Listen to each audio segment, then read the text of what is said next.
What's going on then, guys? Hope you're all doing absolutely fantastic. Welcome back to another video here on our channel. I'm Alex, also known as a FIFA Analyst, and today I'm going to be giving you guys 5 attacking tips to help you get some more goals on FIFA 21. Spice up your attack, bring a little bit more life to it. We'll give you a recap on things that you may have forgotten about to hopefully go ahead and grab some more goals. To actually beat those drop back players, you know, the ones that sit deep with 10 men behind a ball and you have to really think about stuff and whatnot. Yeah, we're going to try and do what we can today to give you guys some more tools to beat those players. If you enjoyed this video, though, what I need you to do, first of all, is drop a like on the video. And I want you to pop down below and tell me who is your favourite player that you've used on FIFA 21 so far. For me, I'll probably go with Cristiano Ronaldo. It was Neymar this year. Ronaldo's been absolutely fantastic this year. On the lower end of the budget, I've really enjoyed Rashford as well. Been an absolute phenomenal card for the price that you can get Rashford for. But let's go ahead and jump into the video and take a look at our first tip. So then, for our first point, we are going to be talking about using the LB, the L1 button, to send people on a run and create an overload and give you options in attack. This is something that a lot of people, I had a coach session the other day with someone and they forget to do, right? When you're in that final third, you need to be sending your players on a run. And why do you want to do this? Well, quite simply, because if you're not sending people on a run, what you're going to be doing is having little to no options in an attack. You're relying on the AI. Now, we all know that AI this year, little bit hit and miss, you know, defensively and attacking. It started off well, doesn't feel as good as it once was. So what you want to be doing is you want to be using that L1, that LB button to send the people on a run. So let's say if you're in the final third and you lay off a pass into that man, you might then press that LB, that L1 button when you do this to send him forward. Obviously, you can use the creative runs feature to go ahead and flick the right analog stick in the direction to tell him what angle of attack you want him to run at. Why is this so important? Well, because when you send someone on a run, right, in your, your attacking line, so let's say, your Lamb, your Cam, your striker, whoever it may be, the defenders have a choice. Now, whether this is manual defenders or the AI defenders, they have a choice to leave that runner and let him go offside or to track the runner. Now, if they track the runner, what's going to happen is you're going to have space from where that man has tracked him over. What they don't do this year very well on the game, or in fact over the last few years, is that AI don't pass over a man, right? So let's say if you send a guy out on a run, typically your winger, across the face of goal here, and you're going diagonally across the pitch, the left back or the right back will track that run with. Now, in real life, they might go, centre back, you've got a man coming behind you, he's now your man. So if they go with, you're going to have a lot of space left over on that side of the pitch. It's a really, really good factor and a really good way to send these people on a run and give yourself options. You want to use your centre mids to do it as well. Your fullbacks, you can see here, we've sent Acuna on a run. We're sticking out on that left-hand side, that top side of the pitch. Acuna running forward here gives me an outlet if I want to play it, right? The wing, we all know, the middle of the pitch this year, it's not really relevant. You want to start your attacks out on, this side of the pitch, out on the wing. You want to look to get the ball down there. Using your fullbacks, using your wingers for this is absolutely crucial. What it will do is it will tell the wing back to track that runner and say he needs to manually track that. And if he's manually tracking that, you can then run forward with a guy on the ball and then you can look to lay it off in the middle, get past the 2 CMs, and then attack that way.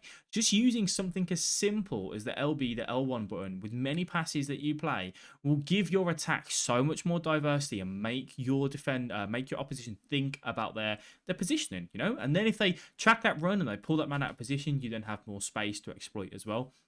It's an absolute easy way to do it. Now, one thing that people do get wrong at times is they send people on a run when they're inside their own half and then they have no options to actually play out of the press. So you do have to be very mindful of this. So don't go sending your CM constantly on a run, your left back on a run constantly. You have to make sure you're being very smart with it. The off the ball runs here, like sending the João Felix on a run, when you point your left analog stick in a direction, so let's say like here, when we play the ball into Ronaldo, I tap the LB button, the L1 button, on PlayStation and on Xbox, in towards Ben Arthur. And what that says to Ben Arthur, because that's where my analog stick's facing, go on a run towards goal. And he will make that run towards goal. We hold up the ball and then bang, look at the space that we've now managed to generate, because he was marking with me a centre back. The AI doesn't track that run very well. The CDMs don't track these runs at all. So that's something that you do want to look to use and exploit in your game. Can work really well. It's a simple tip, simple advice,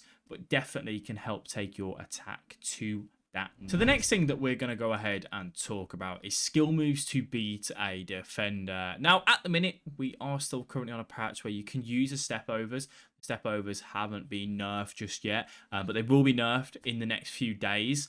By the time that you see this video, step overs are really effective. You want to be looking at using step overs at the minute. This time next week they won't be useful, but definitely the bridge where you double tap that RB, that R1 button. I've done plenty of videos on that in the past, so you want to use that as much as you possibly can. Things like the heel to heel, the fake shot stop into an elastico, a fake shot stop into a la croqueta, ball rolls, first time fake shots, scoop turns, anything to constantly keep your opponent guessing. One of the things that you'll see me do, as we do a rainbow flick there as well, which is really, really strong. The defenders don't look on that. One of the things that you'll see me do is a lot of ball rolls, a lot of little sharp turns, a little drag back, just to keep the ball away from the opponent. Even things like the first time fake shot. So just there, you can see with Robin, we lay that ball in. That first time fake shot takes the ball away from the opponent and doesn't give him the chance to take the ball off me. He's already defending. If I take a normal touch here, there's a good chance he can step in, take the ball off me, and obviously win the ball back. What a big issue that a lot of people face in this particular area. When they send this pass in, they go, Mr. Analyst, I keep doing a first-time fake shot. He's booting it into Rosette like he's Bobby Zamora. Why is it doing that? You basically have a passing lane, obviously, which is what you're about to play. You have a little, very, very short time scale to input this fake shot. So a fake shot you can do with square and X, X and A, B and A, circle and X. It doesn't matter which one you do, it's personal preference. If you do, say, your first initial, so it's square and X, obviously, to do a fake shot. If you do the first bit of square past normally the halfway mark of the distance between those two players, you have a very high chance of sending that into Rosette. What do you need to do? You basically need to press pass, and then you need to follow it up with a square straight away, and then the X can come about here. And if you point the left analog stick in the direction that you want to go before you receive the ball, you'll do that fake shot into where you want it to go, and it will work absolutely fantastic. You can see there, takes it away, and then we can lay it off and then bang, a nice quick football to go ahead and put the ball into the back of the net. So I really recommend using, some of the meta skill moves this year. I've gone through plenty of examples. I've done in-depth videos on different skill moves that you may want to do, so you can go and check that out. I'll put a link up above in one of the cards. You can go and have a look at some of the skill moves videos, and you're more than welcome to take your game to the next level on that front as well. I'm just quickly going to interrupt this video. Say, first of all, I hope you're enjoying it. If you are, as before, please do leave a like. It is massively appreciated. I've had quite a few questions with regards to coaching sessions recently. Coaching sessions are currently closed. We're launching a new system on the 1st of February with an announcement on the 25th of January. So if this is something that you are interested in, please do bear with me. Stay tuned for the announcement on the 25th of Jan, and you can see what it's all about. I'm really excited to bring this to you guys. The next thing that we're going to talk about is being unpredictable, right? And is having diversity in your attack, being versatile.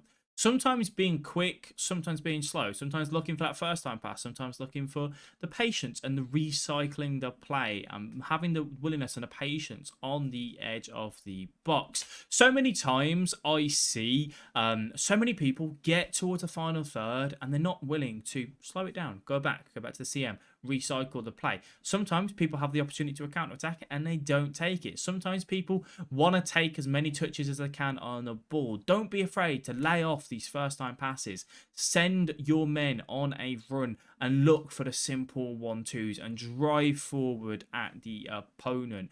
If you do this in some of your attacks, and then some of the attacks you're slower, some of the attacks you're quicker, and some of the attacks, you go down the wing, some of the attacks you go down the middle, and you add that versatility into your game, that can help absolutely massively. Now, one of the things that we do talk about when you are in the final third, the best way really to make sure that you are going to get the best possible results to stop you from getting counted on is to ensure that when you're in the final third, you're either going to score a goal or the ball's going to go out of play. So something that Nepenthes actually said, which kind of brought eye to me, that if you are going to be in the final third, the only time you should be transitioning the ball over is out for a throw-in, a corner, a goal kick, a foul, or a goal in itself or offside. That then stops you from getting countered on, which will help massively in attack. So take those things into account when you are building forward and you are trying, obviously, to get more goals as much as you possibly can.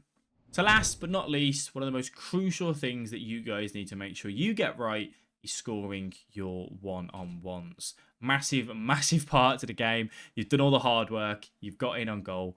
You need to make sure you're finishing the one-on-ones. Here, Ronaldo, the angle maybe a little bit off. We could have gone for the shot across the face of goal.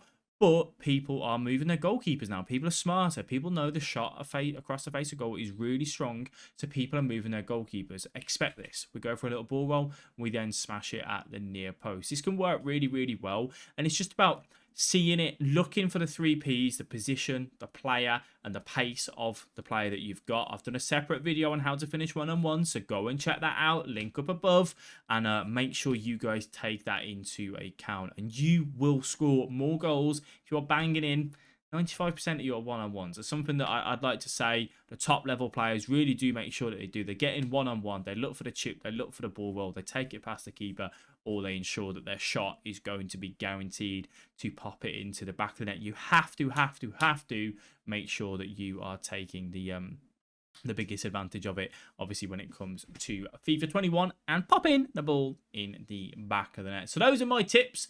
I hope you guys did enjoy. If you did, I need you to give it a like. I need you guys to smash the like button and let me know your thoughts down below in the comment section. I do want to thank you all very much for watching the video. It is greatly appreciated, and I will catch all of you guys in the next one. Bye-bye.